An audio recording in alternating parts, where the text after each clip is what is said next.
किस विधा की रचना है? पहला क्वेश्चन आपके स्क्रीन पे है, यानी सिपाही की माँ किस विधा की रचना है? तो हम लोग जानते हैं कि सिपाही की माँ जो है किस विधा की रचना है, तो ये एक एकांकी है, ठीक है। तो सब बिल्कुल आप लोग इसको नोट करते चलेंगे, इसका एक्सप्लेनेशन क्या करना है, क्योंकि यही तो पेपर ही है आप लोगों का। दूसरा नंबर क्वेश्चन देखेंगे, जयशंकर प्रसाद का जन्म कहाँ हुआ था? तो प्यारे बच्चों बिल्कुल बताएंगे। जयशंकर प्रसाद का देखिए हम लोग ऑलरेडी ये सारे पढ़ रखे, तो ये सब तो हम लोग को ये इजी होगा ना जी।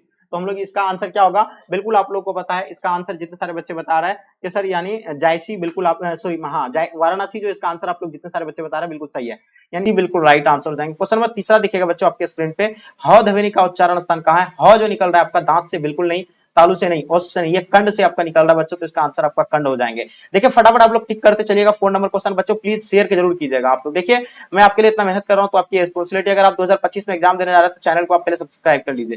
देखिए हिंदी में मतलब क्या होगा, अनुनासिक वर्णों की संख्या कितनी है? तो देखिए हिंदी में जो अनुनासिक वर्ण है तो उसकी संख्या जो है बच्चों 5 है। इनका आंसर आपका 5 बिल्कुल राइट आंसर हो जाएंगे। 5 नंबर क्वेश्चन देखिएगा, समुच्च का सही संधि विच्छेद क्या होगा? तो समुच्च का सम जो च है, यानी समुच्च समुच्च है ना, तो ये बिल्कुल इसका आंसर आपका राइट आंसर हो जाएंगे बच्चों। क्वेश्चन नंबर 6 देखिएगा, आपने क्या खाया? इस वाक्य में क्या जो है यानी कौन सर्वनाम है तो बच्चों ये जो आपने यानी क्या खाया, तो ये बच्चों ये जो है 6 नंबर क्वेश्चन का आपका आंसर क्या हो जाएगा, ये पुरुषवाचक सर्वनाम हो जाएंगे, ठीक है। चलिए आगे देखिएगा आपके स्क्रीन पे, राम ने भिखारी को पैसे दिए, है ना, राम ने किसको पैसा दिया?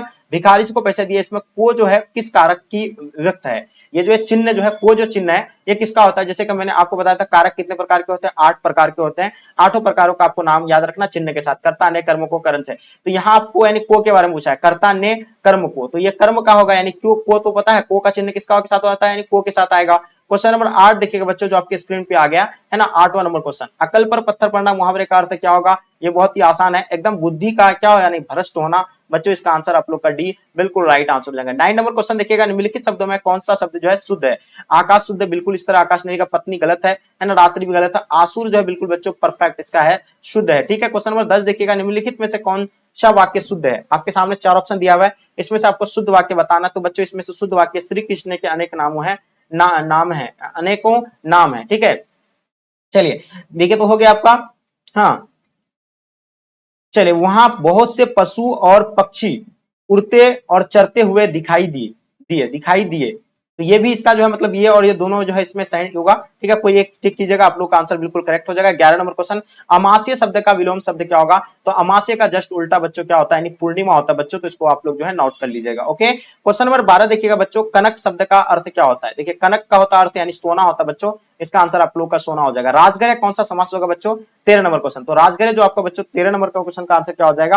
राजगृह जो आपका यानी तत्पुरुष समास हो जाएंगे बच्चों, इसका आंसर आप लोग का तत्पुरुष समास राइट आंसर हो जाएंगे, ठीक है। क्वेश्चन देखिएगा 14 नंबर क्वेश्चन, पराजय शब्द में जुड़े उपसर्ग के लिए कौन सा विकल्प सही होगा? देखिए पराजय शब्द में जो उपसर्ग होगा, तो पराजय में जो उपसर्ग होगा बच्चों, पराज होगा ना, इसका उपसर्ग हो जाएगा, तो ये बिल्कुल इसका आंसर आप लोग का बच्चों डी राइट आंसर हो जाएंगे। क्वेश्चन नंबर 15 देखिएगा, देहाती शब्द में प्रत्यय बताइएगा।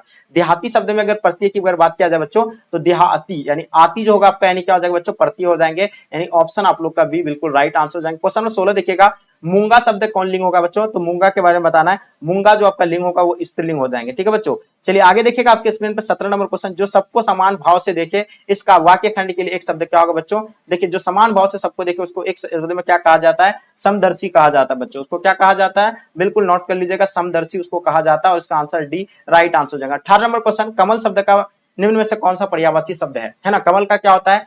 पंकज होता है, सरोज होता है, राजीव होता है, तो यहाँ आपका कौन सा दिया हुआ है? माधवा तो होगा नहीं, पीयूष भी नहीं होगा, ये सरोज हो जाएंगे बच्चों, तो इसका आंसर आप लोग का सरोज बिल्कुल राइट आंसर हो जाएंगे। क्वेश्चन नंबर 19 देखिएगा आपके स्क्रीन पे बच्चों, जो देख पा रहे हैं, देखिए बातचीत पाठ के लेखक कौन है? बालकृष्ण भट्ट है। उसका जन्म कब हुआ था बच्चों? तो याद होगा उसका जन्म 23 जून 1844 को हुआ था, किसका? यानी बालकृष्ण भट्ट का बच्चों, ठीक है। चलिए क्वेश्चन नंबर 20 देखिएगा, बालकृष्ण भट्ट किस युग के निबंधकार थे, है ना? चलिए बालकृष्ण भट्ट जो है किस युद्ध के निबंधकार थे बच्चों? तो ये भरतेंदु युग के थे बच्चों, तो इसका आंसर आप लोग का बी बिल्कुल नोट कर लीजिएगा। कौन सी रचना बालकृष्ण भट्ट की नहीं है इनमें से? तो देखिए इसमें जो है नूतन ब्रह्मचारी उसी का, ये सुजान उसी का, ये सद्भाव का अभाव उसी का, लेकिन ये परीक्षा का गुरु बच्चों ये नहीं है, इसका आंसर आप लोग का बच्चों डी जो है ना राइट आंसर हो जाएंगे। किसका? यानी बालकृष्ण भट्ट की जो है ये क्या है, यानी रचना नहीं है बच्चों, ठीक है। चलिए आप बात करते क्वेश्चन नंबर 22, बालकृष्ण भट्ट को किसने अंग्रेजी और साहित्य के एडिशन और मतलब स्टील के श्रेणी में रखा था बच्चों, ये बताइए। 22 नंबर क्वेश्चन आपके स्क्रीन पे आपके समक्ष में, जल्दी बताएंगे क्या हो जाएगा इसका आंसर, ठीक है। देखिए बालकृष्ण भट्ट किस युग, तो ये जो है रामचंद्र शुक्ल के द्वारा बच्चों इसको कहा गया था, और इसका आंसर सी राइट आंसर हो जाएंगे। क्वेश्चन नंबर 23, बालकृष्ण भट्ट के अनुसार मनुष्य की बातचीत का उत्तम तरीका क्या है? देखिए बालकृष्ण भट्ट के अनुसार मनुष्य का जो बातचीत करने का जो उत्तम तरीका होता है बच्चों, वो क्या होता है? यानी यानी क्या होता है? यानी अपना आप, यानी जो क्या कहता है, अबाक होकर अपने आप से बातचीत करना, ये सबसे उत्तम माना गया है ना। असल बातचीत सिर्फ दो ही व्यक्तियों में होता है ना। ये जो है बातचीत चैप्टर में आप लोग पढ़े, मैंने पढ़ा है आप लोगों को चैप्टर में, वही क्वेश्चन आप लोग को जो है आया हुआ है। मलिक मोहम्मद जायसी किस परंपरा के कवि थे बच्चों? तो ये बिल्कुल आपको निर्गुण सत्य काव्य परंपरा के थे, और इसका आंसर आप लोग का बच्चों डी बिल्कुल राइट आंसर हो जाएंगे। 25 नंबर क्वेश्चन देखिएगा आपके समक्ष में, निम्न में से मलिक मोहम्मद जायसी रचिता कौन है? देखिए आपको 30 में से कितना देना मात्र आंसर? 25 का ही आंसर देना, तो आपका 25 तो यहाँ आपका बन ही गया। मलिक मोहम्मद जैसी रचिता कौन सा बच्चों? तो ये साहित्य लड़ी हो जाएगा, नहीं पद्मावत, ये बिल्कुल इसका बच्चों आपका आंसर बी राइट आंसर हो जाएंगे। यानी 25 आपका क्लियर कर दिए। फिर भी मैं आगे भी आपको बता देता हूँ, मलिक मोहम्मद जैसी बाई और कान कैसे उसका चले गया था? चेचक के कारण चले गया था। ये चलिए बिल्कुल आगे देखिएगा आपके स्क्रीन पर, पाठ्य पुस्तक में संकलित जायसी रचिता कर्मक शीर्षक कविता जायसी किस ग्रंथ से लिया गया बच्चों? तो ये क्या पद्मावत से लिया गया है या चित्ररेखा से? तो ये बिल्कुल ये परफेक्ट आंसर हो जाएंगे। ठीक है, क्वेश्चन नंबर 28 देखिए बच्चों, कौन जो प्रेम के पीर के कवि कौन है? सूरदास है ना, तुलसीदास हो जाएगा, भूषण हो जाएगा, जायसी हो जाएंगे। जल्दी से बताइए प्रेम के पीर के कवि कौन है बच्चों? इनका आंसर आप लोग को डेफिनेटली पता होना चाहिए। प्रेम के पीर के कवि कौन है? चलिए थोड़ा सा आप लोग प्लीज शेयर कर दीजिएगा, शेयर जरूर कीजिएगा आप लोग। प्रेम के पीर के आपको बताना है तो घनानंद, तो आपको सभी प्रेम के पीर के कवि घनानंद दिखेगा, लेकिन यहाँ आपको बताना है ना, जल्दी बताएंगे क्या हो जाएगा बच्चों। तो इसका आंसर आप लोग का घनानंद तो ऑप्शन में दिया हुआ है नहीं, है ना। तो मलिक मोहम्मद जायसी रचिता करबक शीर्षक कविता किस भाषा का है? तो 29 नंबर क्वेश्चन अवधि का है बच्चों। तो आपको कितना का 25 ही क्वेश्चन का आपको आंसर देना बच्चों, है ना। उसके बाद देखिए 30 नंबर क्वेश्चन, जायसी ने अपनी आंख की जो है उपमा किससे की है? देखिए तुलना जो किया गया है मलिक मोहम्मद जायसी के द्वारा, अपनी आंख की तुलना जो किया था बच्चों वो दर्पण से किया, और इसका आंसर डी राइट आंसर हो जाएंगे। देखिए 30 क्वेश्चन था, आपका यहाँ से ऑब्जेक्टिव यानी सब्जेक्टिव खंड बॉम है।